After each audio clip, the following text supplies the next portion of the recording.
Tahimik na naglalakad ang 12 taong gulang na si Jiro, papunta sa eskwelahan. Hindi niya alintana ang matinding sikat ng araw na tumatama sa kayumanggi niyang balat. Isang tricycle ang dumaan sa tabi niya, kung saan sakay ang ilang mga kaklase niya, kasama na si Atong na palaging nang aaway sa kanya. Pinagtawanan siya ni Atong dahil sa naglalakad siya at walang perang pamasahe para makasakay ng tricycle, pero hindi niya yun binigyan ng pansin. Mahirap ang buhay ni Jiro, ngunit hindi niya yun ikinakahiya. Ang kanyang lolo Emong ay mag-uuling sa lugar nila at tumutulong siya rito sa trabaho kapag wala siyang pasok sa eskwelahan. Makalipas ang ilang minutong paglalakad, ay nakarating na si Jiro sa eskwelahan. Sandali siyang natigilan nang may nakita siyang kuting sa gilid ng daan. Alam niyang umiiyak yun at hinahanap nun ang nanay nito. Yumukod siya at kinuha ang kuting. "Naku, kawawa ka naman. Ano nangyari sa'yo? Nasaan ang nanay mo?" Panay lang ang nyaw ng pusa. Luminga si Jiro hanggang sa isang puting pusa ang lumapit sa kanya. Ibinaba niya ang kuting dahil alam niya na ang pusang yun ang nanay nito. "Oh, ayan na ang anak mo ah. Huwag mo na siyang hayaan na mahiwalay sa'yo." Napangiti si Jiro nang magkasamang umalis ang 2 pusa. Mahilig talaga sa mga hayop si Jiro. Sa sobrang pagmamahal niya sa mga ito, ay kinakausap niya ang mga ito na para bang naiintindihan siya ng mga hayop. Hindi niya alam ang dahilan kung bakit may ganun siyang ugali. Ang naalala niya lang ay bata pa lang siya ay mahilig na talaga siya sa iba't ibang uri ng hayop.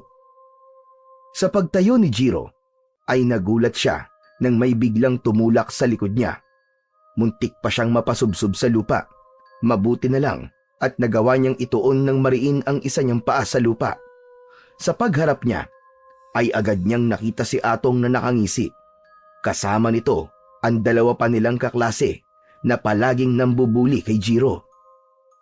Yumuko si Jiro, hindi siya nagsalita at nagsimula na siyang maglakad patungo sa kanilang silid-aralan. Pero mahigpit siyang hinawakan ni Atong sa braso. "Atong, malapit na magsimula ang klase. Kailangan na nating pumasok." Wala akong pakialam. Ano naman yung ginawa mo kanina ha? Kinausap mo yung 2 pusa? Kakaiba ka rin talaga no? Ano sabi ng pusa sa'yo? "Bakit ba palagi kayo nakikialam sa ginagawa ko? Hindi ko naman kayo naaabala sa pakikipag-usap ko sa mga hayop, di ba?" Sumasagot ka pa ha? Ano rin ba pakialam mo kung gusto kong makialam? Nakakatawa ka kasi. Mukha kang baliw kapag nakikipag-usap ka sa mga hayop. "Pabayaan niyo na lang ako, Atong. Bitiwan mo na ako pakiusap. Ayoko ng gulo." Tandaan mo to, Jiro. Kapag nakita pa kita ulit na nakikipag-usap sa mga hayop, kahit langgam pa yon, bibigwasan na kita ng isa sa bunganga. Naiintindihan mo? Ano ba kasing dahilan kung bakit ka nagagalit sa pakikipag-usap ko sa mga hayop, ha, Atong? Pabida ka kasi. Feeling mo, kakaiba ka. Marahas na binitiwan ni Atong ang braso ni Jiro. Nagmamadaling lumayo si Jiro kina Atong at pumasok na siya sa kanilang silid-aralan. Umupo siya sa kanyang upuan na nasa pinakasulok ng huling row. Yumuko siya nang maramdaman niyang nagnilid ang kanyang mga luha. Ang totoo, hindi niya talaga maintindihan sina Atong kung bakit palagi siyang binubuli ng mga ito. Sa tingin naman niya ay hindi naaapektuhan ang mga tao sa kahit na anong paraan ng ginagawa niyang pakikipag-usap niya sa mga hayop. Sadyang nais lang ng mga ito na maramdaman na mayroong mga estudyanteng gaya niya na takot sa mga ito. Nang matapos na ang huling subject ni Jiro, ay nagmamadali siyang tumayo at lumabas ng silid-aralan. Hindi niya na hinintay na makalapit pa sina Atong sa kanya dahil alam niyang aasarin lang siya ng mga yon bago siya umuwi. Habang naglalakad si Jiro, ay naramdaman niya ang lamig ng hangin ng dapit hapon. Maya-maya pa ay lumiko siya sa makipot na daang hindi sementado. Ang daan na yon ay papunta sa baryo kung saan siya nakatira kasama ang kanyang lolo Emong. Maya-maya pa ay natanaw na ni Jiro ang bahay nila na gawa sa kahoy at may bubong na yero.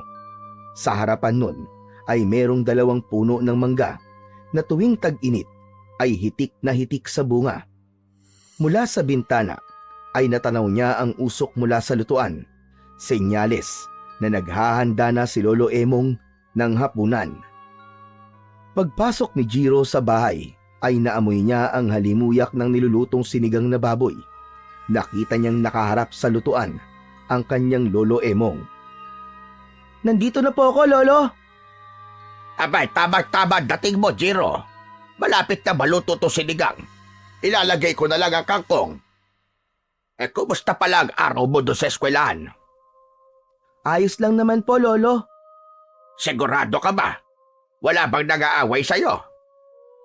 Saglit na natigilan si Jiro, pero mabilis siyang ngumiti at umiling. "Wala naman po, Lolo. Lahat po ng kaklase ko po ay kasundo ko." Hindi ko pala nasabi sa'yo nung isang araw. Nakasalubong ko ang guro mo sa palengke. Kinausap niya ako at ang sabi niya, may ilang kaklase mo na nang aaway daw sa'yo. Tinatawanan ka raw dahil mahilig kang makipag-usap sa mga hayop. Lolo, wala po kayong dapat na ipag-alala. Ayos lang po ako talaga. Hindi ko na lang po sila pinapansin." Mabuti naman. Tama yun na po. Huwag mong hahayaang maapektuhan ka sa sinasabi ng iba. Wala kang ginagawang masama sa pakikipag-usap mo sa mga hayop. At isa pa, hindi karuwagan ang umiwas sa gulo. "Opo, Lolo. Tatandaan ko po ang mga sinasabi nyo." Mabuti. O sige, magpalit ka na ng damit at kapag natapos na ako magluto, ay kakain na tayo. "Sige po, Lolo." Agad na nagtungo si Jiro sa maliit na silid-tulugan nila ni Lolo Emong. Ipinatong niya ang kanyang bag sa maliit na bangkito malapit sa pinto. Kahit may bumabagabag sa isip niya, hindi niya ipinakita yon kay Lolo Emong. Hindi niya gustong mag-alala pa ito. Ayaw niyang malaman ito na natatakot na siya sa mga pambubuli na nararanasan niya sa eskwelahan. Matapos maghapunan, ay hinarap na ni Jiro ang kanyang mga takdang aralin. Nakalatag sa lamesa kung saan sila kumakain ang mga kwaderno at aklat niya. Sa gitna ay naroon ang isang gasera na may mga gamo-gamong naglalaro sa paligid ng maliit na apoy. Tila nawala sa sarili si Jiro nang mapatingin siya sa gamo-gamo. Hindi niya namalayan na nakahawak na siya sa palawit ng kwintas na nakasabit sa kanyang leeg. Ang palawit ay isang bato na puti na ang hugis ay kalahating buwan. Makinis yun at malamig kapag hinahawakan. Pinaglaruan niya iyon sa kanyang mga daliri. Naalala ni Jiro ang kwento ng kanyang Lolo Emong kung paano siya nito natagpuan sa gubat.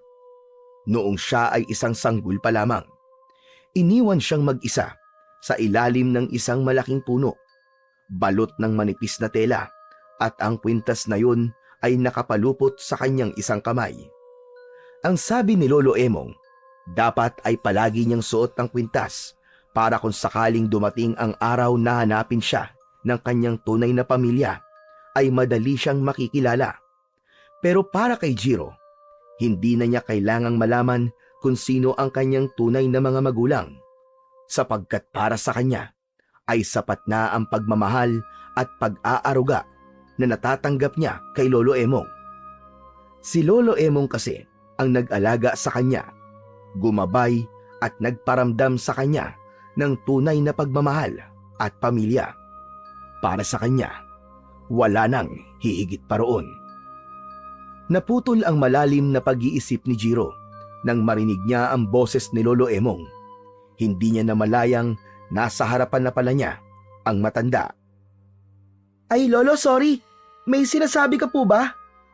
Ang sabi ko, bakit parang ang lalim ng iniisip mo? Hindi ka naghumagalaw dyan sa ginagawa mo ah. Iniisip mo ba yung mga nangaaway sa'yo sa eskwelahan? "Hindi po, Lolo. Iniisip ko lang po kung ano kaya ang dahilan ng mga magulang ko kung bakit po nila ako iniwan dun sa gubat." Hindi ko rin alam yan na po. Tanging ang mga magulang mo lang ang makakasagot sa tanong mo na yan. Hindi kaya dahil po galit sila sa akin o kaya naman hindi nila ako mahal? Umiling si Lolo Emong at marahang hinaplos ang ulo ni Jiro. Kung ano ba ang dahilan nila, sigurado kung hindi yun basta-basta. At tignan mo sarili mo ngayon. Kahit lumaki kang wala sa piling nila, lumaki ka namang mabuting bata. Doon pa lang ay dapat ka nang magpasalamat. Dahil po yun sa mga pangaral at paalala niyo po sa akin, Lolo. Saka, nagpapasalamat din po ako na iniwan nila po ako sa gubat. Kasi dahil doon, ay napunta po ako sa inyo. Sige na. Baka humaba pa ang usapan natin na yan eh. Magkaiyakan pa tayo dalawa. Tama na nga muna yan. At tapusin mo na yung takdang aralin mo para makatulog ka na. Natawa ng bahagya si Jiro at bumalik sa kanyang ginagawa. Naisip niya na kahit hindi niya kilala ang kanyang tunay na pamilya, ay hindi siya kailanman nakaramdam ng kakulangan dahil kay Lolo Emong.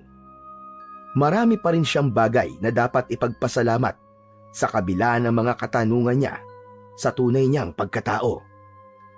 Isang umaga, habang naglalakad si Jiro papasok sa eskwelahan, ay nagulat siya nang may biglang maramdaman siyang isang malakas na tapik sa kanyang balikat. Nang lumingon siya, ay nakita niya si Atong na nakangiti ng malaki. Agad siyang kinabahan dahil naramdaman niya na may hindi magandang balak si Atong sa kanya. Anong kailangan mo, Atong? Kung tutuksin mo na naman ako, wag mo na ngayon, please lang. Grabe ka naman mag-isip sa akin. Sumama ka sa akin, may pupuntahan tayo. Ayoko, hindi ako pwedeng sumama sa'yo. Papasok na ako sa eskwelahan eh. Baka malate ako. Ang KJ mo naman, sandali lang tayo. Makakapasok ka pa sa school. Hindi talaga, Atong, pasensya na. Baka pagalitan ako ni Ma'am. Naningkit ang mga mata ni Atong at bumuntong hininga. Bumakas sa mukha nito ang pagkainis. Sige, kung ayaw mo, bubugbugin na lang kita. Gusto mo ba yun, ha?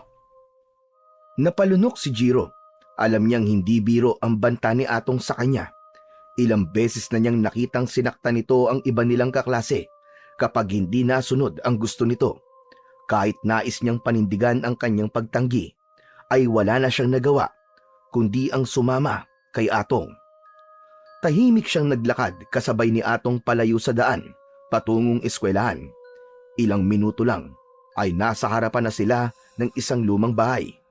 Mataas ang bakod nun at sa harapan ay may isang malaking puno ng kaimito na hitik sa bunga. Anong gagawin natin dito, Atong? Ano pa? Hindi kukuha ng kaimito. Tignan mo, Jiro. Ang daming bunga, oh. Nagpaalam ka ba sa may-ari ng punong yan? Huwag ka nang madaming tanong. Dami mo satsat eh. Wala naman tao dito. Kaya wala makakahuli sa atin. Umakyat ka na, bilisan mo. Kasi baka dumating pa yung nakatira dyan. Ha? Bakit akong aakyat? Ikaw ang may gusto ng kaimito, di ba? Saka ayoko, Atong. Pag nanakaw yan eh. Ang sabi ng lolo ko, masama magnakaw. Wala naman dito ang lolo mo eh. Kaya ayos lang yun. Ayoko talaga, Atong. Ikaw na lang ang umakyat. Papasok na ako sa school, ha? Aalis na sana si Jiro, ngunit mahigpit na hinawakan ni Atong ang kanyang braso. Matalim ang mga mata nitong nakatingin sa kanya.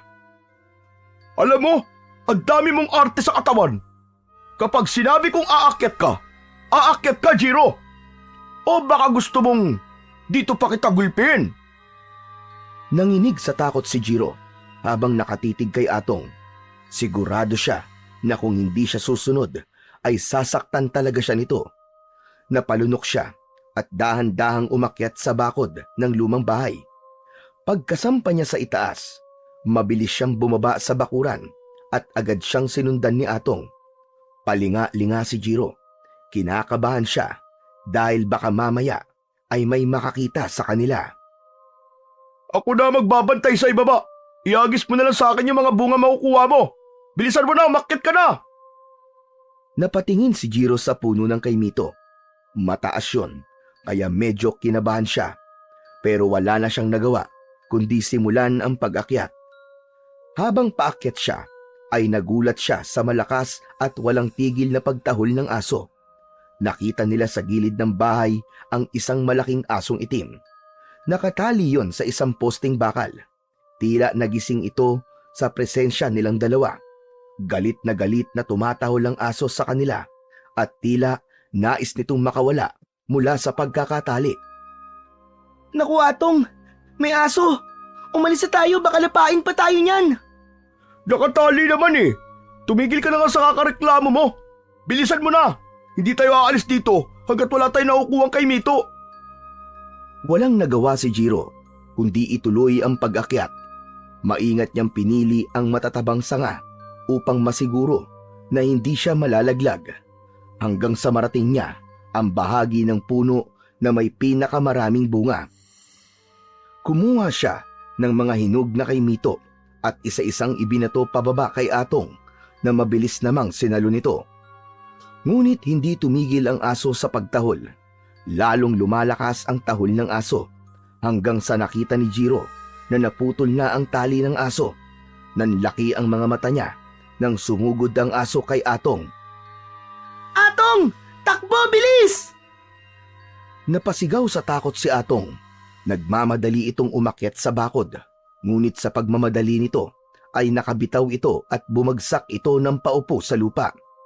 Nang makita ni Jiro na ilang dipa na lang ang layo ng aso kay Atong, ay malakas siyang sumigaw. Wag! Tumigil ka! Biglang huminto ang aso na para bang naintindihan nito ang sinabi ni Jiro. Ngunit patuloy itong umangil habang ang mga mata ay nakapako pa rin kay Atong na nanginginig na sa takot. Mabilis na bumaba si Jiro mula sa puno. Lumapit siya sa aso at kinausap niya ito. Pasensya na. Alam kong mali ang ginagawa namin. Gusto lang kasi namin ng kay Mito. Pero wag kang mag-alala. Kasi aalis na kami. Basta't wag mo kaming sasaktan ha. Sige na, bumalik ka na sa pwesto mo. Tahimik na tumitig ang aso sa kanya. Tumalikod ito at bumalik sa tabi ng bakal na poste. Hindi na inisip muna ni Jiro kung paano niya nagawang mapasunod ang aso. Agad niyang tinulungan si Atong na makatayo. Hindi na ito umimik. Mabilis nilang inakyat ang bakod at tumalon sa labas.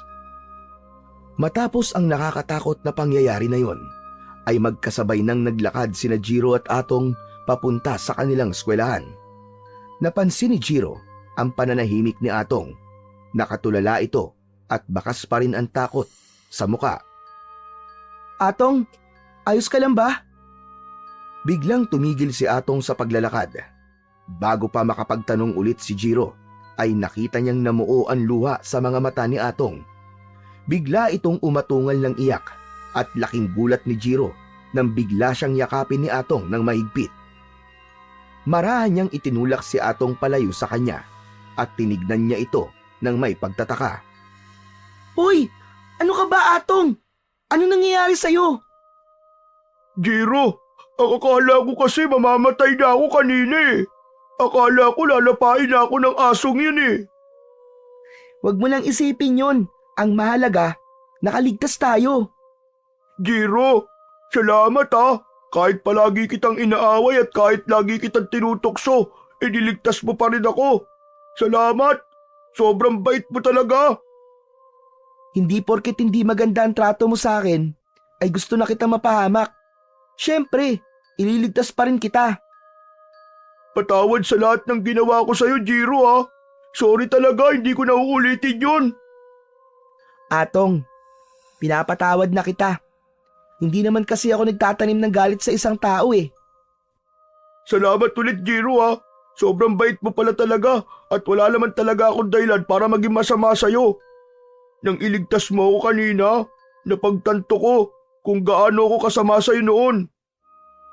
Tumingin si Atong kay Jiro habang bakas pa rin sa mukha nito ang pagsisisi. Kalimutan na lang natin yon, Atong. Gaya ng sinabi ko sa'yo kanina, hindi ako marunong magtanim ng galit. Hayaan mo, Jiro. Bilang ganti sa ginawa mong pagliligtas sa buhay ko, hindi na kita aawayin kahit kailan. At kung may mga away sa'yo, Akong bahala sa kanila. Bubugbugin ko silang lahat. Gusto mo ba yon? Natawa ng bahagya si Jiro sa sinabing yun ni Atong. Atong, hindi mo na kailangan bugbugin ng mga nangaaway sa akin. Alam mo ba, na isa sa itinuro ng lolo ko sa akin na hindi sagot ang karahasan sa kahit na anong bagay. Saka, sigurado ko na wala nang mga away sa akin. Kasi, ikaw lang naman ang umaaway sa akin eh. Okay na sa akin na naging magkaibigan na tayong dalawa ngayon. Kung yan ang gusto mo, sige. Susundin ko na lang. Maraming salamat, Atong ah. Tara na, baka malate pa tayo eh. Alam mo naman ng parusa kapag late sa first subject, di ba? Baka mapatayo tayo sa labas, ang init-init pa naman ngayon. Masayang nagpatuloy sa paglalakad ang dalawa. Nang sandaling yun, ay walang pagsidlan ng kasiyahan si Jiro. Hindi niya akalain na sa araw na yun ay magiging magkaibigan na sila ni Atong. Nang malapit na sila sa kanilang eskwelahan, ay muling nagsalita si Atong. Oo nga pala, Jiro. Paano mo nga ba nagawang mapahinto yung aso kanina na kakagatin sana ako? Paano mo siya napasunod sa sinabi mo? Sa totoo lang, Atong, hindi ko rin alam eh. Nagtataka nga ako. Parang naiintindihan niya ako, no? Hindi kaya may kapangyarihan ka? Baka kaya mo makipag-usap sa mga hayop. Ano ka ba, Atong? Imposible naman yun. Hindi ako isang engkanto o superhero, no? Baka malalang yung nangyari kanina o kaya naramdaman ng aso na wala naman talaga tayong balak na saktan siya. Hindi ba, ang sabi ng iba ay malakas ang pakiramdam ng mga aso at nararamdaman nila kung masama o hindi ang isang tao. Tumango-tango si Atong pero bakas pa rin sa mukha nito ang pagtataka. Bago pa sila magpatuloy sa usapan, narating na nila ang kanilang silid-aralan. Agad silang pumasok at naupo sa kani-kanilang mga upuan. Nang makaupo na si Jiro, ay tumingin siya sa labas ng bintana na nasa tabi niya. Hindi niya napigilang mapaisip kung ano ang totoong dahilan at tila naintindihan siya ng aso kanina. Pero dahil walang makuwang sagot, ay inalis niya na yon sa kanyang isipan. Napangiti na lang si Jiro dahil sa wakas ay tapos na ang mga araw na ibubuli siya ni Atong. Masaya siya na ang hindi magandang pagtrato sa kanya noon ni Atong ay nauwi sa hindi inaasahang pagiging magkaibigan nila. Simula ng araw na yon ay naging matalik na magkaibigan sina Jiro at Atong. Sa eskwelahan, palagi na silang magkasama. Sabay silang kumakain at nagtutulungan sa paggawa ng takdang aralin. Ang dating malupit at walang awa na si Atong ay unti-unting nagbago. Hindi na ito nangaaway at sa halip ay nagiging mapagprotektang kaibigan siya kay Jiro.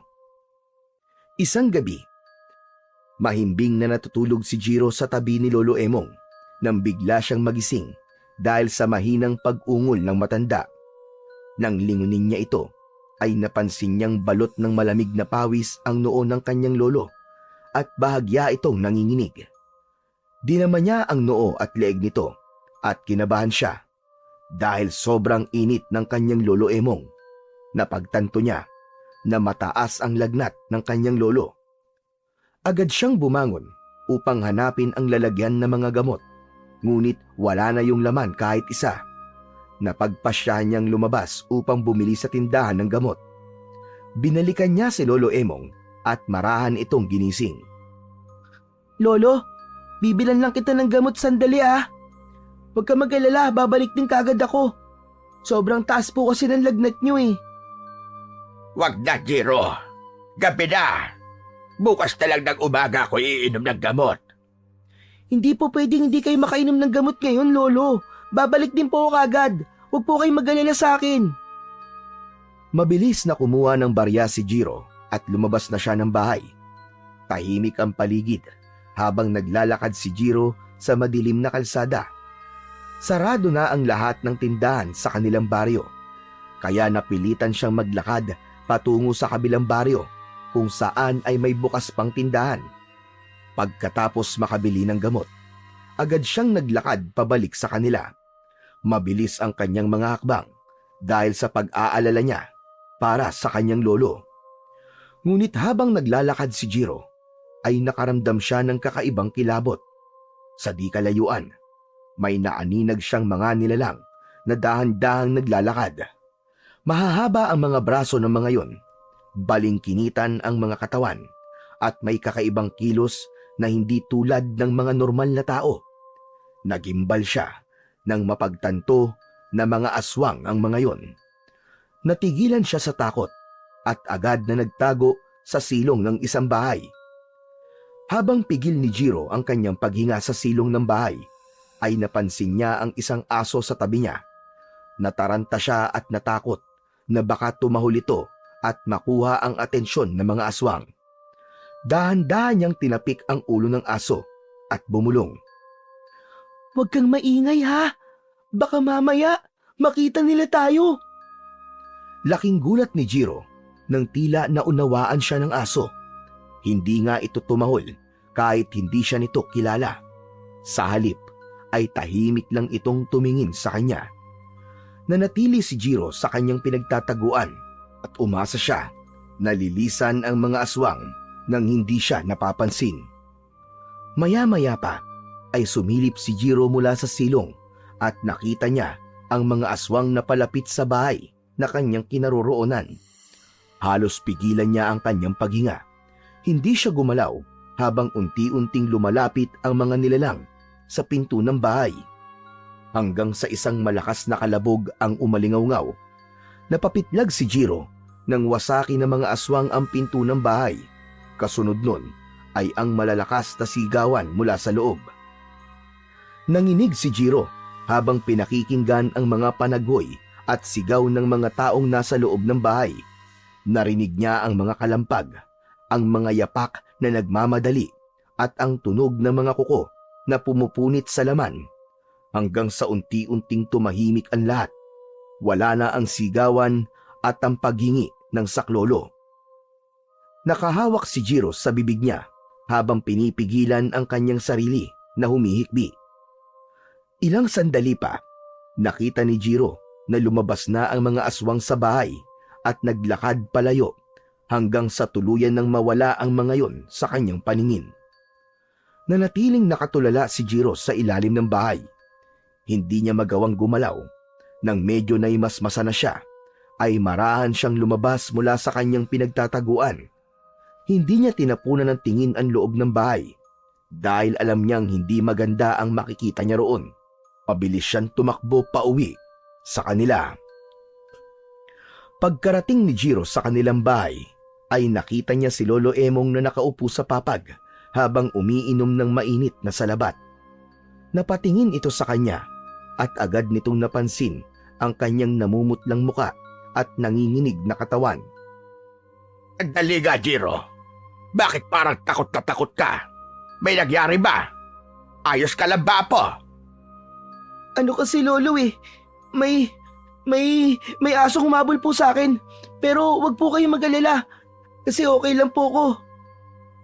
Tinitigan siya ng matanda na para bang sinusuri kung nagsasabi siya ng totoo o hindi. Saglit itong nanahimik bago tumango. At sabi ko kasi sa'yo, delikado na lumabas ng 10 oras ng gabi. Butit nakabalik ka na maayos. Tumango si Jiro at agad niyang iniabot ang biniling gamot kay Lolo Emong. Kumuha siya ng isang baso ng tubig at inabot yun sa matanda. Ito po ang tubig, Lolo. Inumin niyo na po ang gamot niyo. Kinuha yon ni Lolo Emong at agad na ininom ang gamot.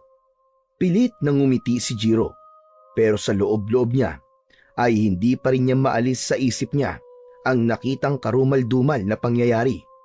Hindi niya alam kung kaya niyang sabihin yun kay Lolo Emong, pero nang sandaling iyon ay naisip niyang ilihim muna ang nangyari dahil baka mag-alala ang kanyang lolo.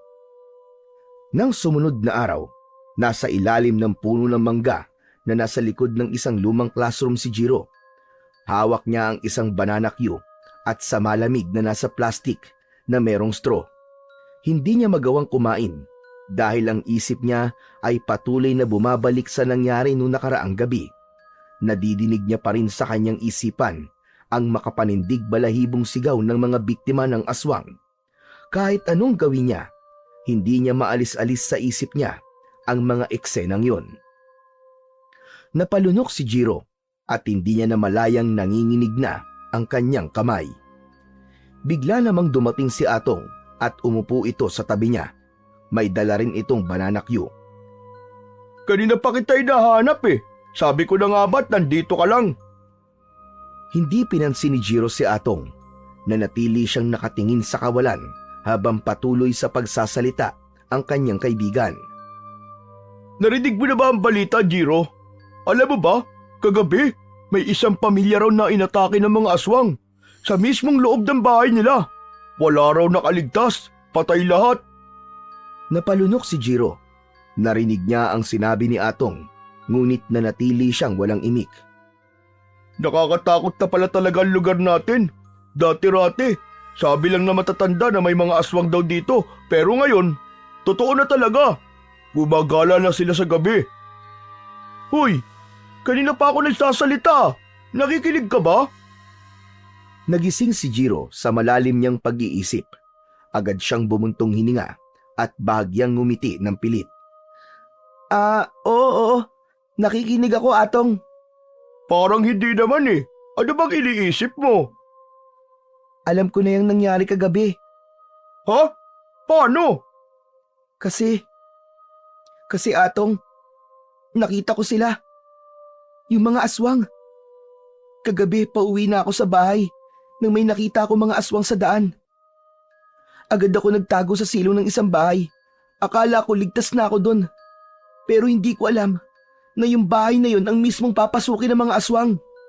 Hala, totoo ba yung sinasabi mo? Totoo, Atong. Kaya nga, hindi pa rin ako makapaniwala na buhay pa ako hanggang ngayon eh. Ang buong akala ko talaga ay makikita ko ng mga aswang na yun sa silong ng bahay. Pero ayos ka lang ba, ha, Jiro? Hindi ka ba sinaktan ng mga aswang? Hindi naman nila ako nakita doon sa silong. Pero yung takot, Atong. Yung takot, parang hindi na mawala sa isip ko. Pakiramdam ko, palagi silang nakasunod sa akin. Kahit kagabi, hindi ako makatulog ng maayos. Natahimik si Atong, pero nakita ni Jiro sa mukha nito ang labis na pag-aalala. Hindi na rin nagsalita si Jiro at sinubukan niyang kumain. Nang tumunog na ang bell na hudyat na tapos na ang break time, ay magkasama silang bumalik sa kanilang silid-aralan. Tahimik na naglakad si Jiro pauwi sa kanilang bahay. Hanggang sa oras na yon ay nasa utak pa rin niya ang nangyari nung nakaraang gabi. Kahit kaunti ay hindi rin nabawasan ang takot na nakalukob sa buo niyang pagkatao. Pagdating ni Jiro sa kanilang bahay, nadatnan niya si Lolo Emong na naghihiwa ng mga gulay. Lumapit siya rito at nagmano. Lolo, bakit po kumilos na po kayo kaagad? Magpahinga na po muna kayo at ako na po ang tatapos niyan. Magpapalit lang po ako ng damit. Maayos na ang pakiramdam ko, Apo. Kaya ko na ito. Nakatulong din naman sa akin ng malaki yung pag-inom ng gamot kagabi. Maraming salamat. Oo nga pala. Alam mo na ba yung balita? May inatake daw ng aswang kagabi dito sa lugar natin. Yung pamilya ni Perneng. Aba, patay daw lahat maging yung dalawa nilang anak na binata. Nakakalungkot na isang gabi ay nawala silang lahat. Narinig ko na po ang balitang yan sa school, Lolo. May isa po akong kaklase na nagkwento sa akin. Nakakatakot na talaga ang panahon ngayon, Jiro. Hindi na lang sa masasamang loob dapat tayo matakot, kundi sa mga kampo ng kadiliman ng mga aswang.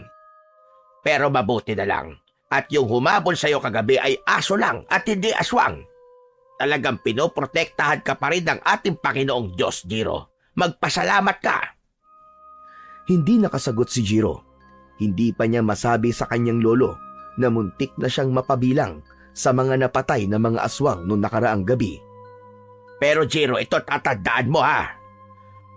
Maaaring hindi pa yun ang huling beses na may aatake ng mga pesteng aswang na yun dito sa lugar natin. Kaya mag-iingat ka palagi. Huwag kang magpapagabi sa labas at huwag mong hahayaan na ikaw ang susunod nila maging biktima. Kung kailangan mong lumaban, Abay, lumaban ka!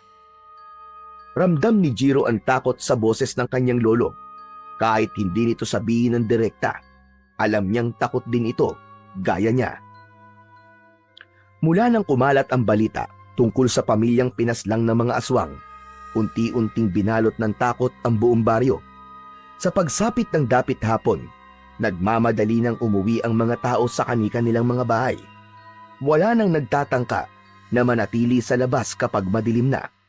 Ang mga tindahan ay nagsasara ng mas maaga at maging ang mga bata ay hindi na pinapayagang maglaro sa kalsada kahit hindi pa lumulubog ang araw.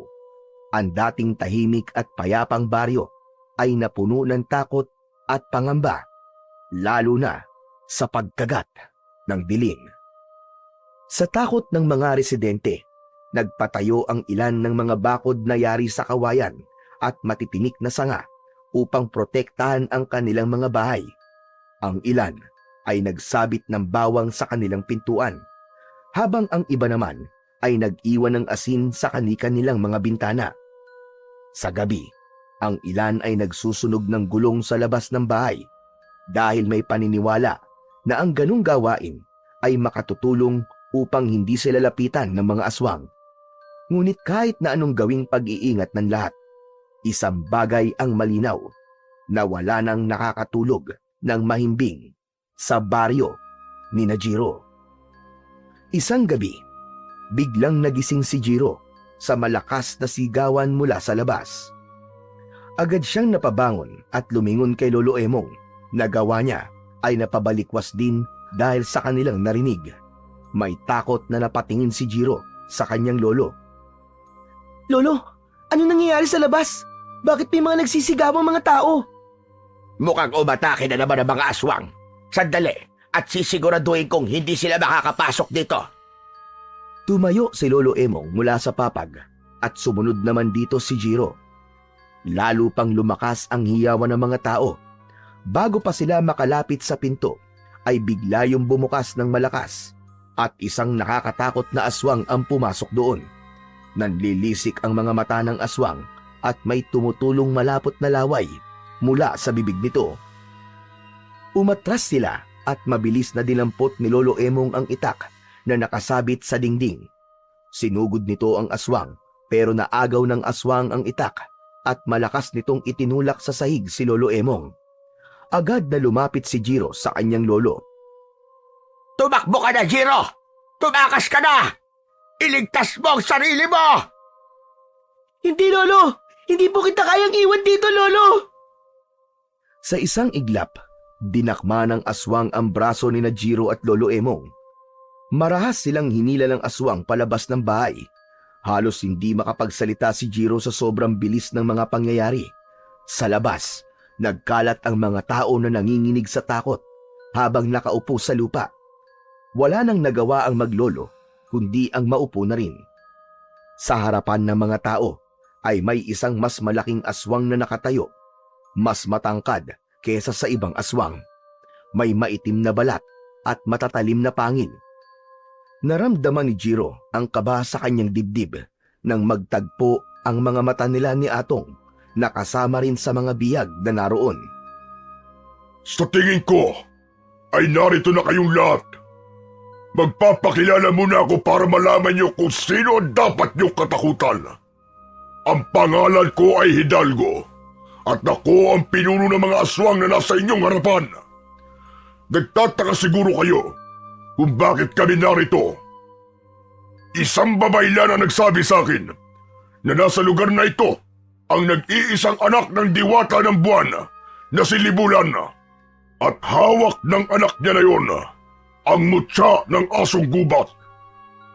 Tahimik lang ang lahat at walang nagkaroon ng lakas ng loob na magsalita. May iba na nag-iiyakan habang magkayakap. Isa lang ang gusto kong mangyari. Isuko niyo sa akin ang anak ni Libulan o ibigay niyo sa akin ang mutya ng asong gubat. Hanggang hindi yun nangyayari, magpapatuloy ang aming pananalakay dito sa inyong lugar at marami pa ang magbubuwis ng buhay. Kaya kung naririnig ako ng anak ni Libulan, isuko mo na ang sarili mo sa akin at ang mutya Kung ayaw mong marami pa kaming patayin! Sandaling tinitigan ni Hidalgo ang mga tao bago ito tumalikod at naglakad palayo kasama ang mga alagad nitong aswang. Sa pag-alis ng mga aswang, bumalot ang katahimikan sa buong baryo. May ilang tao ang napahagulgol, samantalang ang iba'y yakap ang kani-kanilang pamilya. Si Jiro naman ay nanatiling nakatulala habang patuloy ang pagbalot ng takot sa kanyang puso. Naramdaman na lang niya ang paghawak ni Lolo Emong sa kanyang braso at marahan itong tumayo. Sumunod na rin si Jiro at walang imik na naglakad sila pabalik sa loob ng kanilang bahay. Pagdating sa bahay, parehas na naupo ang dalawa sa isang mahabang upuan na gawa sa kawayan. Pareho silang nakatulala at hindi makapaniwala sa nangyari. Ang sigawan ng mga tao, ang matatalim na mata ng mga aswang, at ang mga sinabi ni Hidalgo ay paulit-ulit na bumalik sa isip ni Jiro. Lolo, sino po kaya yung tinutukoy ni Hidalgo na anak ng diwata ng buwan? Hindi ko alam, Apo. Ngayon ko lang narinig ang tungkol sa diwata ng buwan na si Libulan. Maging ang sinabi niya na mutya ng asong gubat ay ngayon ko lang din narinig. Napabuntong hininga si Jiro. Lolo, ano nang gagawin natin? Dapat na po ba tayong umalis dito? Wala tayong ibang mapupuntahan, Jiro. Wala tayong magagawa kundi manatili. Ang magagawa na lang natin ay panatilihing ligtas ang ating mga sarili. Lolo, paano po kung malaman niyo po kung sino ang anak ni Libulan? Isusuko niyo po ba siya kay Hidalgo? Sandaling natahimik si Lolo Emong. Tumingin ito sa malayo na para bang sinusukat ang bigat ng tanong ni Jiro. Hindi ko alam, Apo. Mahirap mamili kung buhay ng isa o buhay ng mas nakararami. Hindi nakaimik si Jiro. Mas lalo siyang natakot sa posibilidad na baka isa sa mga kakilala o malapit sa kanya ang hinahanap ni Hidalgo na anak ni Libulan. Mariin niyang naikuyom ang kanyang mga kamay. Hindi niya alam kung ano ang mangyayari sa mga susunod pa na araw. Pero sigurado siyang simula pa lang yon ng bangungot sa kanilang baryo. Isang umaga, nasa loob ng kanilang silid-aralan si Jiro. Nakaupo siya habang nakatingin sa labas ng bintana. Wala pa ang guro nila, kaya maingay ang buong klase. May nagkwekwentuhan, may naglalaro. May ilan ding labas-pasok sa pinto. Bigla niyang nakita si Atong na papalapit sa kanya. Umupo si Atong sa bakanting upuan sa tabi niya. Oh, anong ginagawa mo rito? Baka dumating na si Ma'am. Late naman palagi yun si Ma'am eh. Sigurado ko na mamaya pa yung darating. May itatanong lang ako sa'yo, Jiro. Kilala mo ba kung sino sa baryo natin ang anak ng diwata ng buwan? Hindi ko rin kilala eh. Hindi ko alam. Wala akong idea kung sino. Kahit nga si Lolo Emong, wala ring alam sa bagay na yan eh. Alam mo bang halos lahat ng tao sa atin ay hinahanap na kung sino ang anak ni Libulan? Narinig ko na ang balak ng ibang tao ay maibigay yung anak ni Libulan pati yung mutya bago muling mangyari ang susunod na pagsalakay ng mga aswang. Biglang kinabahan si Jiro. Hindi niya maintindihan kung bakit, pero parang may bumara sa kanyang lalamunan. Pero sana kung sino man yung anak ni Libulan ay siya na mismo magsuko ng sarili niya kay Hidalgo para matapos na ang lahat ng ito. Natatakot na kasi ako sa susunod na pag-atake ng mga aswang sa lugar natin eh. Magsasalita pa sana si Jiro, pero hindi niya na nagawa nang biglang pumasok ang kanilang guro. Nagpaalam na si Atong at nagmamadali itong bumalik sa upuan nito na nasa unahan. Tahimik na napatingin si Jiro sa blankong pisara habang nag-iisip.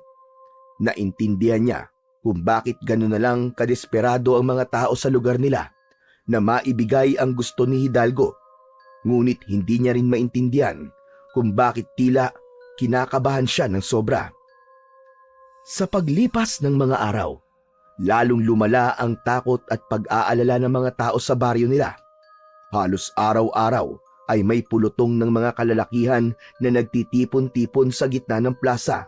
at nag-uusap patungkol sa kung sino ang maaaring anak ng diwata ng buwan. May mga nagbabahay-bahay at nagtatanong kung may napansin ba sila ng isang tao na kakaiba sa kanilang baryo. Maging ang matatanda sa kanilang baryo ay nagsimula ng magukay sa kanilang mga alaala at sinubukang alalahanin kung may kakaibang bata bang isinilang noon na maaaring may kaugnayan sa diwata ng buwan na si Libulan. Kasabay ng lumalalang takot ay ang pagkahati ng mga tao. May mga naniniwalang dapat nilang protektahan ang anak ni Libulan, ngunit mas marami ang gustong isuko ito kay Hidalgo upang matapos na ang takot nila sa mga aswang. May mga usap-usapan ding may ilang pamilya na nagbalak ng umalis sa baryo bago pa bumalik ang mga aswang. Sa kabila ng lahat, walang makapagbigay ng tiyak na sagot kung sino nga ba talaga ang anak ng diwata, kaya't ang bawat bata at binatilyo ay pinagdududahan ng karamihan na maaaring anak yon ni Libulan. Kinagabihan, habang mahimbing na natutulog si Jiro, ay bigla siyang nahulog sa isang kakaibang panaginip. Sa kanyang panaginip ay nasa gitna siya ng malawak na kagubatan. Bilog ang buwan, kaya kahit paano ay nakikita ni Jiro ang kapaligiran. Mula sa unahan niya ay nakita niya ang isang napakagandang babae. Mahaba ang buhok na tila kumikislap sa kadiliman, at ang puting kasuotan nito ay tila sumasayaw sa mahinang ihip ng hangin. Ngunit sa kabila ng taglay na kagandahan ng babae ay makikitang puno ng takot ang mukha nito. Nagmamadali itong tumatakbo sa gitna ng kagubatan habang bitbit ang isang sanggol na mahigpit nitong yakap-yakap. Huminto ang babae sa ilalim ng isang malaking puno. Luminga ito bago nito maingat na inilapag ang sanggol sa tabi ng isang puno. Inayos ng babae ang puting telang nakabalot sa sanggol. Walang patid ang pag-agos ng luha ng babae. Marahan nitong hinaplos ang maliit na mukha ng sanggol bago ito mabilis na tumakbo palayo. Hahabulin sana ni Jiro ang babae, ngunit mabilis itong nawala sa paningin niya at hindi na niya nakita kung saan ito nagpunta. Tila naglaho ito na parang bula sa hangin. Nilapitan ni Jiro ang sanggol na iniwan ng babae. Yumukod siya at hinawi niya ang puting tela na nakatakip dito. Nanlaki ang mga mata niya nang makita niya ang kwintas na gaya ng kwintas niya na nakapalupot sa isang kamay ng sanggol. Pakiramdam niya ay binuhusan siya ng napakalamig na tubig. Umangat ang kamay ni Jiro para hawakan ang sanggol. Ngunit bago pa man lumapat ang kamay niya rito, ay may isang malakas na puwersa ang humigop sa kanya. Pakiramdam niya ay tinangay siya ng isang ipo-ipo. Mabilis na bumagsak ang kanyang katawan sa malamig at matigas na lupa. Sa pagmulat niya ng kanyang mga mata, bigla siyang napabalikwas ng bangon. Labis siya nagtaka dahil wala na siya sa kanyang kwarto, kundi nasa gitna na siya ng kagubatan habang bilog ang buwan, gaya ng nasa kanyang panaginip. Teka, paano ako napunta rito? Palinga-linga si Jiro habang tumatayo. Pinakiramdaman niya ang paligid. Marahan siyang lumingon sa kanyang likuran at doon niya nakita ang parehong babae mula sa kanyang panaginip. Naglakad ito palapit sa kanya at huminto ilang di pa lang ang layo sa kanya. Bahagya namang napaatras si Jiro. Sino po kayo? Ano pong kailangan niyo sa akin? Ikaw po ba nagdala sa akin dito? Huwag kang matakot, Jiro. Ako si Libulan. Libulan? Ang diwata ng buwan? Niloloko niyo po ba ako? Totoo ang aking sinasabi sa'yo, Jiro. Ako nga si Libulan. O sige, kung ikaw talaga si Libulan, sabihin mo nga sa akin kung sino ang anak mo na nakatira dito sa baryo namin. Kailangan na namin siya maisuko sa mga aswang para matigil ang pagsalaki at pagpatay nila sa lugar namin. Sandaling natahimik si Libulan. Matiim itong nakatingin kay Jiro, habang ang mahahaba nitong buhok ay sumasayaw ng mabagal sa hangin. Ikaw, Jiro. Ikaw ang aking anak na hinahanap ng mga aswang. Hindi! Hindi totoo yan! Hindi totoo ang sinasabi mo! Paano mo ako magiging anak? Isa kang diwata! Dahil ikaw ang iniwan kong sanggol noon sa gubat at ang suot mong kwintas, iniwan ko yan sa'yo bilang tanda na ikaw ay aking anak. Napalunok si Jiro nang hina ang kanyang tuhod, ngunit pinilit niyang manatiling matatag. Pinilit niyang sinabi sa kanyang sarili na hindi yun totoo. Hindi! Nagsisinungaling ka! Niloloko mo lang ako! Hindi ako anak ng isang diwata! Tao ako! Alam kong mahirap itong paniwalaan, pero nagsasabi ako ng totoo. Iniwan kita sa gubat dahil nais kang patayin ng mga kalahi kong diwata. Isang kasalanan sa amin noon ang magkaroon ng anak mula sa isang mortal. Pinili kong iligtas ka sa halip na ipaglaban ka. Nanginig ang mga kamay ni Jiro. May kirot siyang naramdaman sa kanyang dibdib. Sa pagkakataon na yon, ay hindi niya na napigilan ang umiyak. Nangihina siyang napaluhod. Naramdaman niya ang katotohanan sa sinabi ni Libulan. Lumapit si Libulan sa kanya. Yumuko dito at hinaplos siya nito sa kanyang pisngi. Nang magtama ang kanilang mga mata, ay naramdaman niya ang pagmamahal nito sa kanya.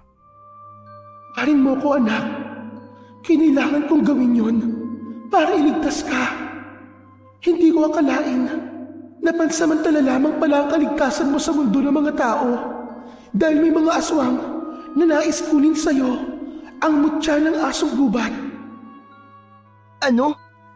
Nasa akin ang mutya ng asong gubat? Oo, Jiro. Sanggol ka pa lang ay tangan mo na ang mutya ng asong gubat. Ang kwintas na suot mo, yan ang mutya ng asong gubat. Hinawakan ni Jiro ang palawit ng kanyang kwintas at mataman niya itong tinitigan. Hindi siya makapaniwala na ang bagay na yon ang hinahanap ng mga aswang na maaaring magligtas sa baryo nila at sa lahat ng taong nakatira doon. Kung ganon, ano pong dapat kong gawin? May dalawa kang pagpipilian, anak. Maaari kang sumama sa akin sa mundo ng mga diwata. Kapag ginawa mo yun, magagawa kong buuin ang dugo mong diwata. Magiging isa kang ganap na nilalang ng liwanag. At hindi ka na mahahabol pa ng mga aswang. Ano po yung isa kong pagpipilian? Maaari kang manatili sa mundo ng mga mortal upang harapin ang mga aswang at ipaglalaban mo ang mga mahal mo sa buhay. Natahimik si Jiro. Sa isipan niya, naisip niya si Lolo Emong at si Atong na nag-iisa niyang kaibigan. Bukod doon, ay naisip niya rin ang mga tao sa baryo nila na patuloy na nabubuhay sa takot at pangamba. Kung pipiliin ko po manatili rito, paano ko po lalabanan si Hidalgo? Ang sagot ay nasa kwintas mo, anak. Ang mutya ng asong gubat. Isa itong sandata laban sa kasamaan. Ngunit nasa iyo kung paano mo ito gagamitin. Kung ganun po, paano ko magagamit ang mutya ng asong gubat para labanan po mga aswang? Ang mutyang yan ay hindi pangkaraniwan. Isa itong makapangyarihang mutya na may natatanging kakayahan. Ano pong ibig niyong sabihin? Sa oras na magising, ang kapangyarihan nito ay magiging mas malakas ka at mas mabilis kumpara sa isang normal na tao. Lahat ng sandata na iyong hahawakan ay magiging makapangyarihan. Magagawa mo maunawaan ang lahat ng uri ng hayop. Kung dati, ikaw lang ang nakikipag-usap sa kanila, ngayon ay makakausap mo at maiintindihan sila. At hindi lang yon, magkakaroon ka rin ng kakayahang maganyong lobo o isang asong gubat kapag bilog ang buwan. Sa anyong yon, mas magiging malakas ka at mas makapangyarihan. At kapag tuwing bilog ang buwan, mararating mo ang rurok ng iyong kapangyarihan. Napalunok si Jiro. Hindi niya alam kung matutuwa ba siya o matatakot sa dami ng kayang gawin ng mutya ng asong gubat. Hindi niya kailanman inakala na may ganun pala siyang kakayahan. Ngunit dahil sa mga nalaman niya tungkol sa mutya ng asong gubat, ay isang bagay ang kanyang napagtanto. Hindi pala talaga pwedeng mapunta kay Hidalgo ang mutya. Tama ka, anak. Kung mapupunta ito sa kanya, gagamitin niya lang ito sa kasamaan. At huwag kang maniwala sa kasinungalingan niya. Natitigil siya sa pagsalakay sa inyong baryo kahit makuha niya ang mutya. Magpapatuloy pa rin siya sa kanyang layunin na magasik ng lagim, hindi lang sa baryo niyo, kundi sa iba pang mga lugar. Kung ganon, wala na talaga akong ibang pagpipilian. Hindi ko hahayaang mapunta sa kanya ang mutya. Hindi ko hahayaang sirain nila ang baryo namin. Buo na ang desisyon kong manatili rito upang labanan sina Hidalgo. Hindi na ako nagulat sa pinili mo, Jiro.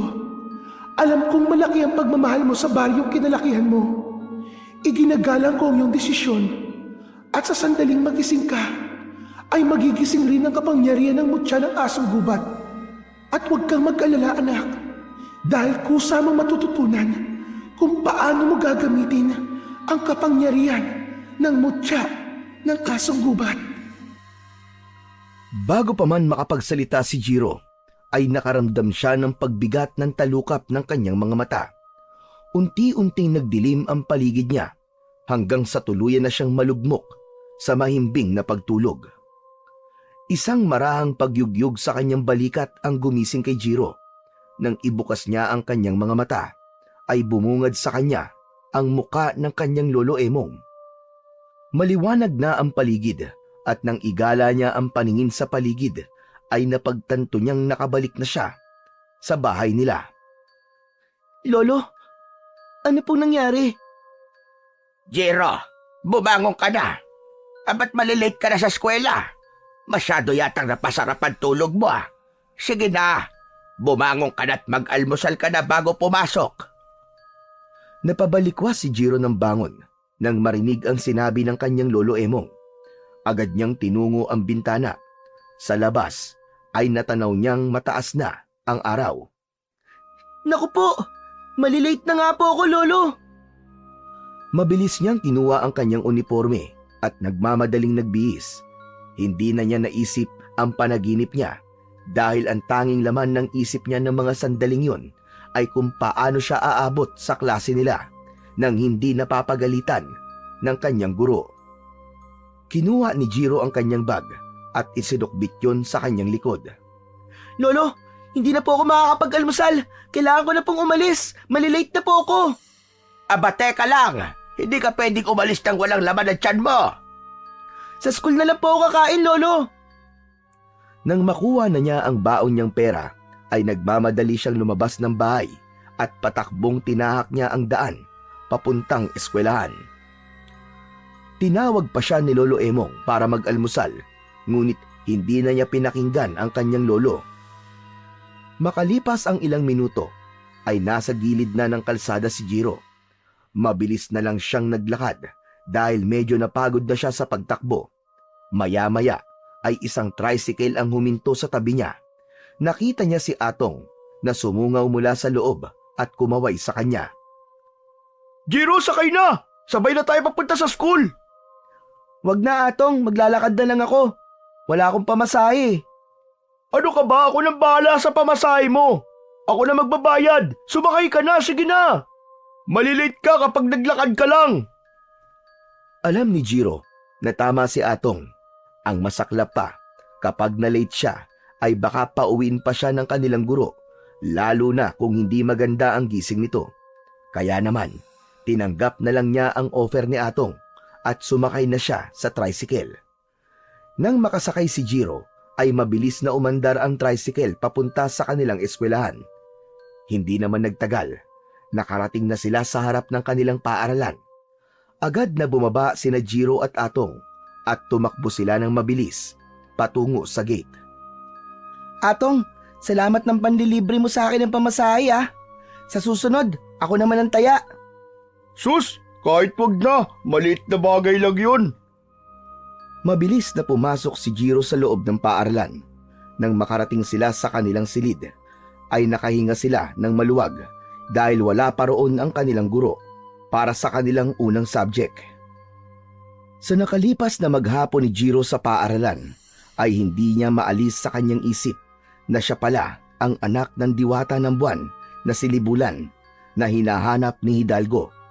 Hanggang sa sandaling yun, ay hindi niya pa alam kung paano tatanggapin ang katotohanan yon, lalo na at napakabilis ng mga pangyayari. Kahit sinabi ni Libulan sa kanya ang mga kapangyarihan ng mutya, ay wala siyang ideya kung paano yun gagamitin. Napakaraming tanong sa kanyang isipan, kagaya ng sapat ba ang kapangyarihan ng mutya ng asong gubat upang mapabagsak niya sina Hidalgo. Alam niya na kahit gaano pa kalakas ang mutya, kung hindi naman niya alam yun kung paano gamitin ng tama, ay wala rin itong silbi. Hindi rin alam ni Jiro kung anong mas nakakatakot, ang panganib na dala ng mga aswang o ang posibilidad na mabigo siya sa tungkulin niyang ipagtanggol ang baryo at ang mga mahal niya sa buhay. Kinagabihan, tahimik na kumakain sina Jiro at Lolo Emong ng hapunan. Ilang beses nang tinangka ni Jiro na magsalita patungkol sa pagiging anak niya ni Libulan, pero sa tuwing ibubukas niya ang kanyang bibig ay tila may pumipigil sa kanya. Natatakot siya na baka hindi matanggap ni Lolo Emong na hindi siya normal na tao. Naisip niya na baka katakutan siya nito. Panay ang sulyap ni Jiro sa kanyang lolo sa pag-asang makakahanap siya ng lakas ng loob, pero bigo siya. Jiro, iho, ayos ka lang ba? Parang kanina ka pa hindi mapakali dyan ah. May gusto ka bang sabihin sa akin? Wala po lolo. Iniisip ko lang po yung banta ni Hidalgo. Hanggang ngayon po kasi wala pa ring nakakaalam kung sino po ang anak ni Libulan. Kaya nga dapat ay maging handa tayo palagi dahil sigurado ko na anumang oras ay aatake na naman ang mga aswang dito sa baryo natin. Hindi na nagsalita pa si Jiro hanggang sa matapos na silang kumain. Habang naghuhugas si Lolo Emong ng pinagkainan nila, ay naging abala na si Jiro sa pagsagot ng kanyang mga takdang aralin. Ngunit wala roon ang kanyang atensyon, kundi sa pag-iisip kung paano niya gagamitin ang mutya ng asong gubat kung sakaling muling umatake sina Hidalgo. Maya-maya pa ay nagkatinginan sina ni Jiro at Lolo Emong nang may marinig silang sigawan mula sa labas. Bukod doon ay umalingaw-ngaw din ang nakakatakot na pag-angil ng mga aswang. Diyos ko, dumating na ang ikinakatakot ko. Umatake na naman ang mga aswang. Agad na naisip ni Jiro na yun na ang tamang pagkakataon para subukan niya ang kapangyarihan ng mutya ng asong gubat. Kaya lang ay hindi niya alam kung paano niya yun gagamitin, gayong magkasama sila ni Lolo Emong. Hindi siya handa na malaman ito na siya ang anak ng diwata ng buwan. Mabilis na lumapit si Lolo Emong kay Jiro. Mahigpit niya tong hinawakan sa kamay. Ano pong gagawin natin, Lolo? Magdadasal tayo. Yun lang ang kaya natin gawin sa ngayon. Magkasabay silang lumuhod sa harap ng kanilang maliit na altar. Habang taimtim na nagdarasal si Lolo Emong, ay panay ang linga ni Jiro sa paligid.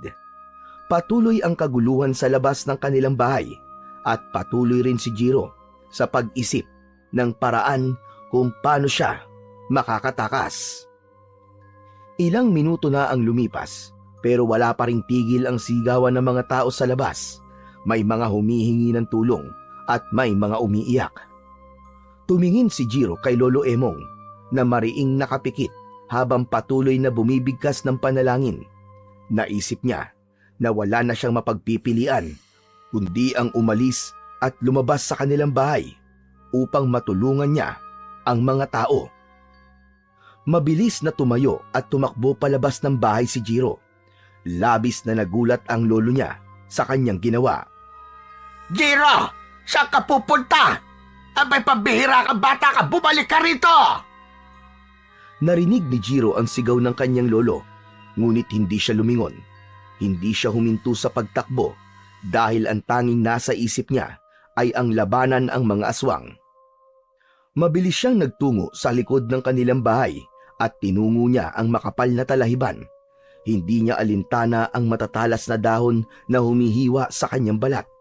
Tumakbo siya ng tumakbo hanggang sa marating niya ang kagubatan.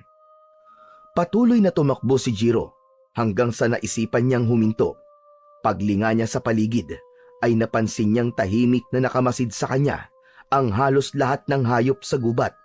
Mga kwago sa sanga, mga usa sa pagitan ng mga puno, mga asong gubat, at iba't ibang uri ng ibon, baboy ramo, ahas, at kung ano-ano pang mga hayop. Tila naroon ang lahat ng hayop upang magbigay sa kanya ng suporta sa kanyang gagawin. Tumingala si Jiro at nasinagan siya ng liwanag mula sa bilog na buwan. Naalala niya ang sinabi ni Libulan na mas magiging malakas siya kapag bilog ang buwan. Sa pagkakataon na yon, ay hinawakan na ni Jiro ang mutya ng asong gubat na nakasabit sa kanyang leeg. Mahigpit niya tong pinisil at naramdaman niya ang init nun sa kanyang palad. Kailangan kita. Tulungan mo ko. Nakikiusap ako sa iyo, mutya. Ipakita mo sa akin ang iyong lakas. Kailangan kong tulungan ang mga tao sa aming baryo. Hindi ko sila maaaring pabayaan. Biglang lumiwanag ang mutya at ang liwanag na yon ay unti-unti siyang nilamon. Naramdaman ni Jiro ang mainit na enerhiya na gumapang sa buo niyang katawan. Naging malalim ang paghinga niya, kasabay ng pagbilis ng tibok ng kanyang puso. Naramdaman niya ang pagsikip ng mga kalamnan niya at ang pagbanat ng lahat ng parte ng kanyang katawan. Napayuko si Jiro, parang may kung anong napupunit sa loob niya, ngunit hindi siya nasasaktan. Pakiramdam niya ay lumalakas siya, lumalaki at nagbabago. Ang mga daliri ni Jiro ay dahan-dahang humaba, habang ang mga kuko niya ay tumulis na parang mga matatalas na patalim. Ang balat niya ay tinubuan ng malambot ngunit mahahabang puting balahibo. Naramdaman niya ang pagtalas ng kanyang pandinig, pandama at paningin. Hanggang sa sumabog ang liwanag at tuluyan nang natapos ang pagbabagong anyo ni Jiro. Tuluyan na siyang naging isang asong gubat na may puting balahibo. Marahan siyang tumayo sa kanyang 4 na paa. Ang katawan niya ngayon ay puno ng lakas at kapangyarihan na alam niyang magagamit niya sa pakikipaglaban sa mga nilalang na kung tawagin ay aswang. Huminga si Jiro ng malalim at isang malakas na alulong ang kanyang pinakawalan. Tumingin siya sa direksyon kung saan naroon ang kanilang baryo at mabilis siyang tumakbo sa direksyon na yon. Sa bawat takbang niya ay ramdam niya ang kakaibang lakas na meron siya. Habang palapit si Jiro sa baryo ay naamoy niya kagad ang lansa ng dugo sa hangin. Narinig niya ang iyakan ng mga tao, ang pagtili ng mga bata at ang nakakapanindig balahibong halakhak ng mga aswang. Nang makarating na si Jiro sa baryo ay bumungad sa kanya ang kaguluhan. Ang mga aswang ay nagwawala, sinisira ang mga bahay at inaatake ang mga tao. Mabilis na nagpunta sa gitna si Jiro at lahat ay napatingin sa kanya. Takot ang bumakas sa mukha ng mga tao nang makita siya ng mga ito, habang ang mga aswang naman ay huminto sa pag-atake. Naramdaman niya na nasindak ang mga aswang sa kanya. Mula sa kumpul ng mga aswang ay lumabas si Hidalgo. May malapad na ngiti ito habang matiim na nakatingin sa kanya. Sa wakas, nagpakita na rin ang anak ni Libulan. Hindi na natin kailangan maglaban. Ibigay mo lang sa akin ang mutya ng asong gubat. Kapag ginawa mo yun, ay hihinto na kami sa aming pag-atake at wala nang mamamatay. Naningkit ang mga mata ni Jiro. Alam niyang kasinungalingan lang ang sinasabi ni Hidalgo. Kaya naman, isang malakas na alulong ang pinakawalan niya bilang hudyat ng pagtutol niya sa sinabi ng pinuno ng mga aswang. Hindi na hinintay ni Jiro na muling magsalita si Hidalgo at buong bilis siyang sumugod dito. Nagliyab sa galit ang kanyang puso. Ang lupa ay yumanig sa bigat ng kanyang hakbang. Ngunit bago pa siya makalapit kay Hidalgo, ay ilang aswang ang sumulpot mula sa kung saan at humarang sa kanya. Isang aswang ang lumundag patungo sa kanya. Mabilis siyang umikot at sinipa niya ito gamit ang mga paa niya sa likuran. Tumalsik ang aswang at bumagsak ito sa iba pang mga aswang. Muli siyang humarap at isa pang aswang ang sumugod sa kanya. Agad niya tong inundayan ng isang matalim na kagat sa leeg. Naputol ang ulo nito at agad itong bumagsak sa lupa. Dalawa pang aswang ang umatake mula sa kanyang tagiliran. Ngunit mas mabilis si Jiro kumpara sa mga yon. Umiwas siya at inilusot ang sarili sa pagitan ng mga ito at kinalmot niya gamit ang kanyang matatalas na kuko. Bumaon yun sa dibdib ng dalawang aswang. Napasigaw ang mga yon sa labis na sakit. Nang marahas na alisin ni Jiro ang pagkakabaon ng kuko niya sa dalawang aswang, ay sumambulat ang dugo ng mga yon at tuluyan ng binawian ng buhay ang dalawa. May isa pang sumugod mula sa likod ni Jiro. Naamoy niya ito bago pa man ito makalapit. Malakas niyang hinampas ang aswang na nasa likod niya gamit ang kanyang buntot. Lumipad ito sa ere at malakas na humampas ang likod nito sa isang malaking puno. Isa-isang sinakmal ni Jiro ang mga aswang na nakapalibot sa kanya. Pinunit niya ang laman ng mga ito at winasak ang mga katawan gamit ang kanyang matatalim na kuko at pangil. Ang lupa ay nadiligan ng itim na dugo ng mga aswang at ang mga sigaw ng mga ito dahil sa sakit ay umalingaw-ngaw sa buong paligid.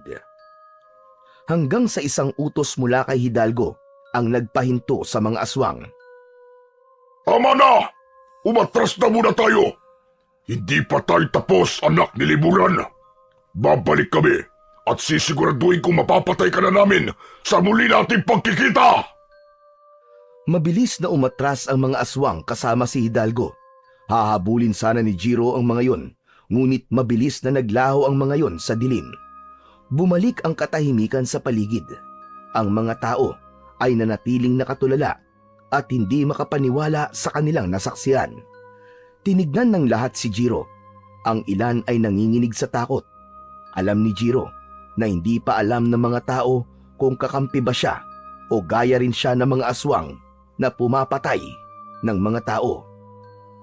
Nang makita ni Jiro na palapit sa kanya si Lolo Emong, ay mabilis siyang tumalikod at tumakbo pabalik sa gubat. Walang tigil sa pagtakbo si Jiro hanggang sa marating na niya ang kagubatan. Habang tumatakbo siya, ay naramdaman niya ang init ng mutya na nasa loob ng kanyang katawan. Napahinto siya nang magliwanag ang buo niyang katawan at unti-unti siyang bumalik sa pagiging tao. Hinigop ng mutya ng asong gubat ang liwanag hanggang sa tuluyan ng naglaho ang liwanag na yon. Habol ni Jiro ang kanyang paghinga. Pagod na pagod siya sa naging laban niya kanina, ngunit hindi niya maitatanggi na napakasaya niya dahil napatunayan niyang totoo ang kapangyarihan ng mutya. Bukod doon ay nagawa pa niyang mapaatras ang mga aswang. Makalipas ang ilang sandali, isang malamig na hangin ang naramdaman ni Jiro. May nakita siyang liwanag sa kanyang harapan at mula roon ay lumitaw ang kanyang ina na si Libulan.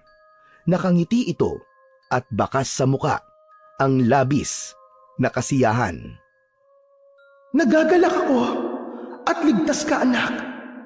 Binabati rin kita dahil nagawa mong ipakita sa mga aswang ang iyong tapang at lakas.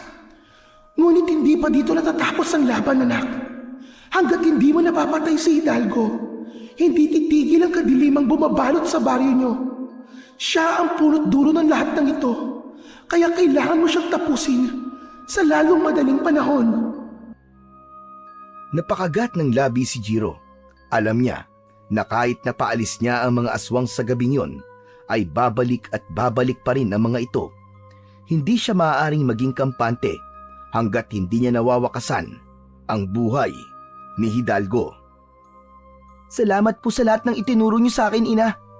Salamat dahil binigyan mo ko ng pagkakataon na may pagtanggol ang aming baryo. Kung hindi po dahil sa inyo, hindi ko magagawa ang lahat ng ito. Maraang lumapit si Jiro. Ang tanging nais niya ng sandaling yon ay maramdaman ang yakap ng isang ina. Kaya naman, hindi na siya nagkaroon ng pagdadalawang isip na yakapin ng mahigpit si Libulan. Nagulat si Libulan, ngunit agad din itong gumanti ng yakap. Isa yung mahigpit na yakap na punong-puno ng pagmamahal.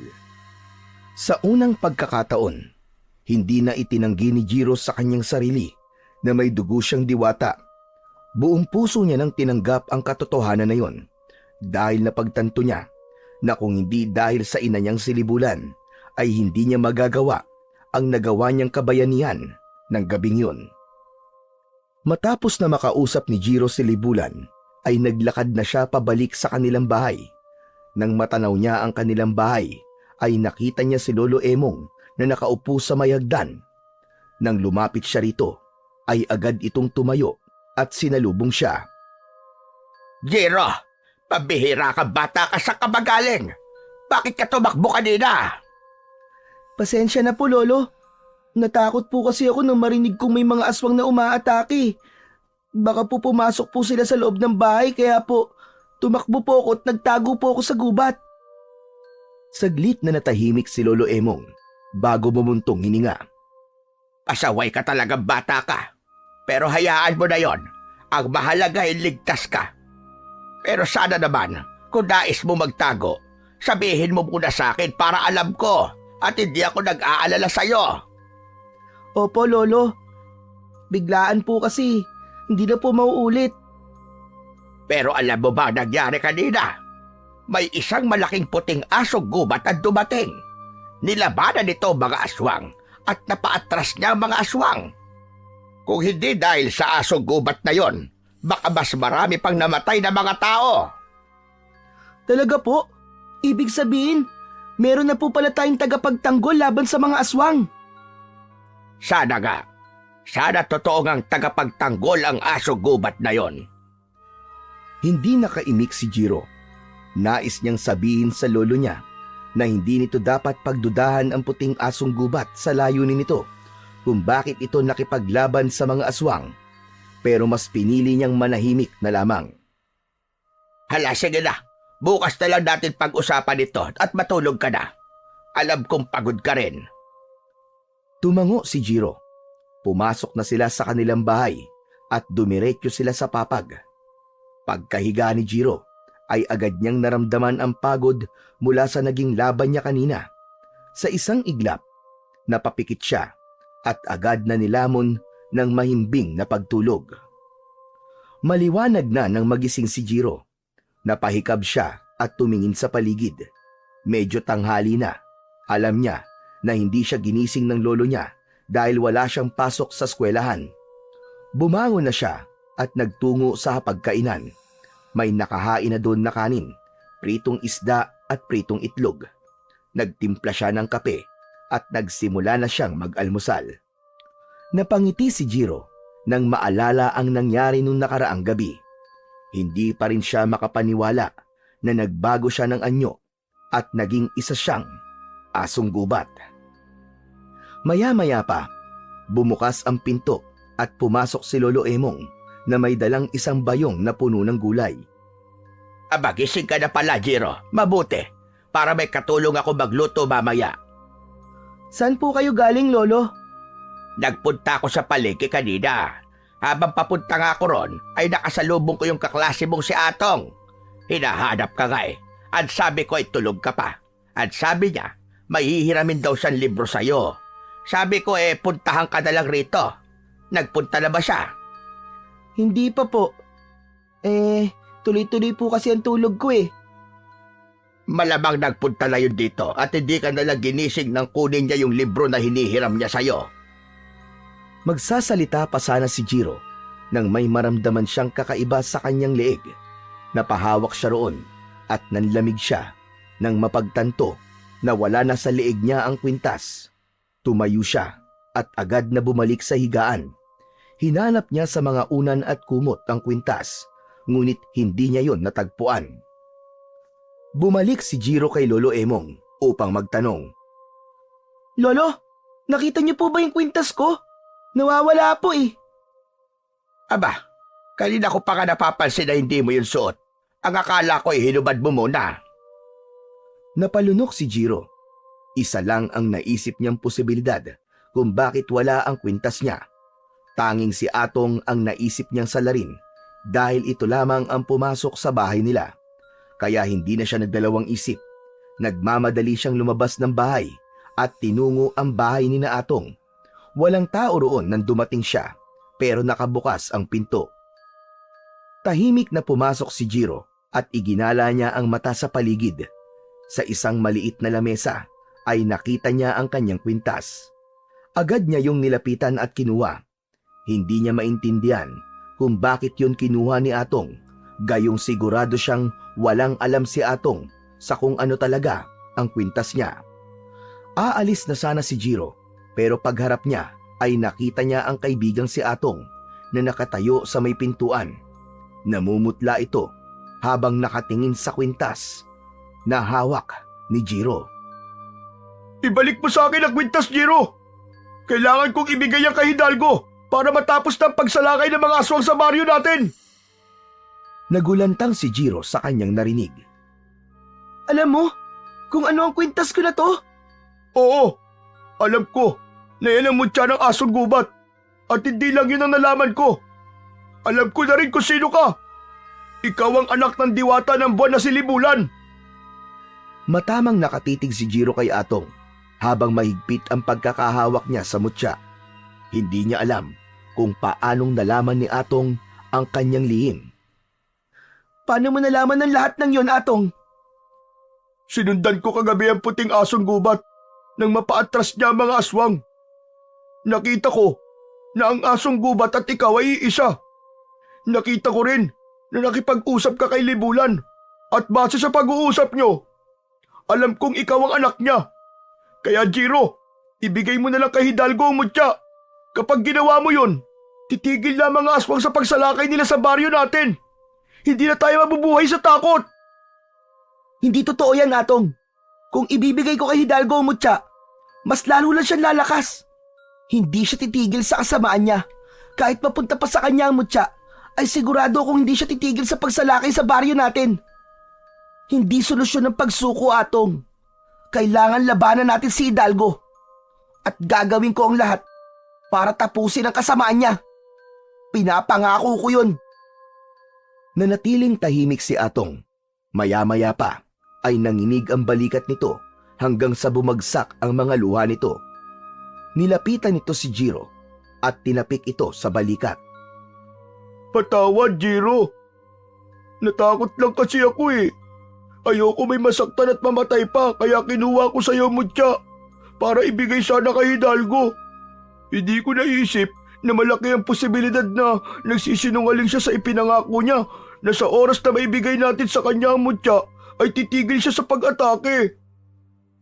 Naiintindihan kita, Atong. Alam kong natatakot ka at hindi kita masisisi. Pero sana, magtiwala ka sa akin. Hindi ako papayag na manaig ang kasamaan ni Hidalgo. Tatapusin ko siya at ang pag-aasik niya ng lagim. Pero sana ay wala mo ng ibang makakaalam sa nalaman mo tungkol sa akin, ha? Mangako ka, Atong. Mangako ka na wala kang ibang pagsasabihan. Pangako, Jiro. Walang makakaalam ng sikreto natin. Patawad ulit. Patawarin mo ko. Isang matipid na ngiti ang pinakawalan ni Jiro. Matapos yun, ay nagpaalam na siya kay Atong at nagsimula na siyang maglakad pabalik sa bahay nila. Lumipas ang ilang gabi na tahimik ang baryo ni Jiro. Walang mga aswang na sumalakay pero hindi naging kampante si Jiro. Naniniwala siya na muling sasalakay sina Hidalgo sa gabing hindi nila inaasahan. At hindi nga nagkamali si Jiro. Isang gabi, muling nagising sina Jiro at Lolo Emong sa malalakas na sigawan ng mga tao Lumapit sila sa bintana at sumilip. Nagkalat ang mga aswang sa labas at sa gitna ng kaguluhan ay nakatayo si Hidalgo na may malaking ngiti sa labi. Lumabas ka, anak ni Libulan! Magpakita ka sa akin! Ngayon mo ko harapin! Alam ni Jiro na hindi na siya dapat magsayang ng oras at kailangan niya ng kumilos. Mabilis siyang tumakbo palabas, pero bago pa siya makarating sa pintuan ay mahigpit siyang hinawakan ni Lolo Emong sa kanyang braso. Saan ka pupunta, Jiro? Hindi ka pwedeng lumabas. Hindi na kita hayaang magtago na naman sa kung saan. Lolo, hindi po ako magtatago. Lalaban po ako. Lalabanan ko po si Hidalgo. Ano ba pinagsasasabi mo, bata ka? Nahihibang ka na ba, Jiro? Huminga ng malalim si Jiro at napagtanto niyang yun na ang tamang oras para malaman ng lolo niya ang buong katotohanan. Lolo, wag po kayo mabibigla sa sasabihin ko po sa inyo. Ang totoo po, ako po ang puting asong gubat. At ang kwintas ko, ito po ang mutya ng asong gubat. Ako po ang anak ni Libulan na hinahanap ni Hidalgo. Wag po kayo mag-alala, Lolo. Kaya ko pong labanan si Hidalgo. Magtiwala lang po kayo sa akin. Nanginginig ang mga kamay ni Lolo Emong habang nakatitig kay Jiro. Bakas sa mukha nito ang pagkabigla. Nang lumuwag ang pagkakahawak nito sa kanya, ay agad siyang tumakbo palabas ng bahay at nagtungo siya sa likod ng kanilang bahay. Doon ay pumikit siya at hinawakan ang mutya. Sinubukan niyang maging asong gubat pero hindi siya nagtagumpay na magbagong anyo. Napatingala si Jiro sa kalangitan at doon niya napagtanto na hindi bilog ang buwan.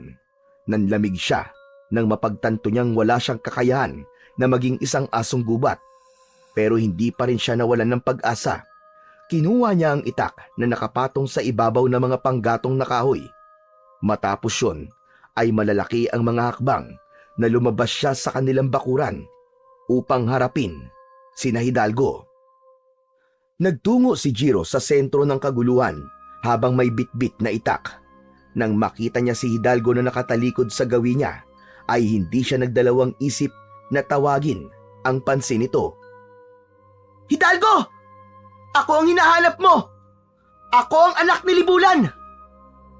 Mabilis na lumingon si Hidalgo at malakas na tumawa.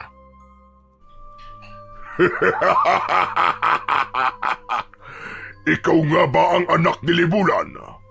Ngunit bakit wala ka sa inyong asong gubat? Alam ko na. Dahil hindi bilog ang buwan ngayon. Tama ba ako? Akala mo ba ay hindi ko malalaman ang kahinaan mo? Bata, sinabi sa akin ng isang babaylan na hindi ka magiging asong gubat kapag hindi buo ang buwan. Asong gubat man ako o hindi, pababagsakin pa rin kita!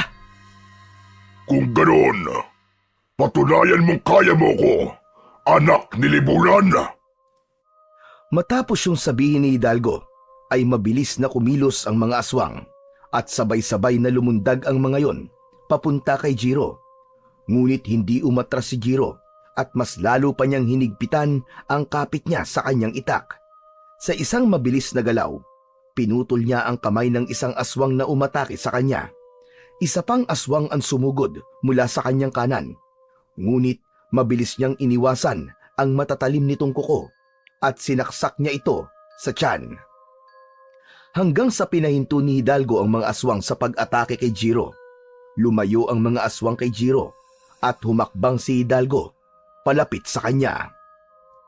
Gusto ko na ako mismo ang papatay sa'yo. At kapag napatay na kita, kukunin ko na sa'yo ang mutya ng asong gubat. Masyadong mataas ang pangarap mo, Hidalgo. Sa tingin mo ba, ay papayag ako na makuha mo ang mutya? Tumiim ang bagang ni Hidalgo at mabilis itong sumugod kay Jiro. Sinalubong ni Jiro si Hidalgo at iniwasan niya ang mga kuko nito na muntik nang bumaon sa mukha niya.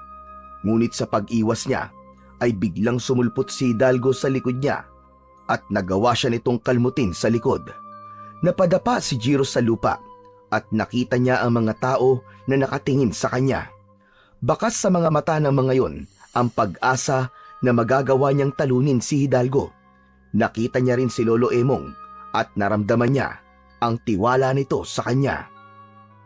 Tumayo si Jiro pero agad siyang inatake ni Hidalgo at bumaon ang mga kuko nito sa tiyan niya. Napaluhod siya uli sa lupa habang habol ang paghinga. Napagtanto niya na hindi sapat ang lakas at kapangyarihan niya para talunin si Hidalgo kapag wala siya sa anyong asong gubat.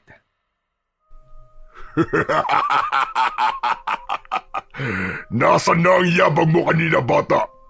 Wala kang laban sa kagaya ko!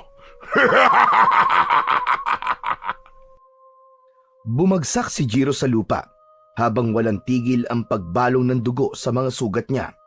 Hanggang sa isang ideya ang pumasok sa kanyang isipan. Kahit nangihina ay pilit pa rin siyang tumayo. Mahigpit niyang hinawakan ng mutya at ubod lakas siyang sumigaw. Mga hayop sa kagubatan! Tinatawag ko kayong lahat! Tulungan niyo akong paslangin ang mga halimaw na to!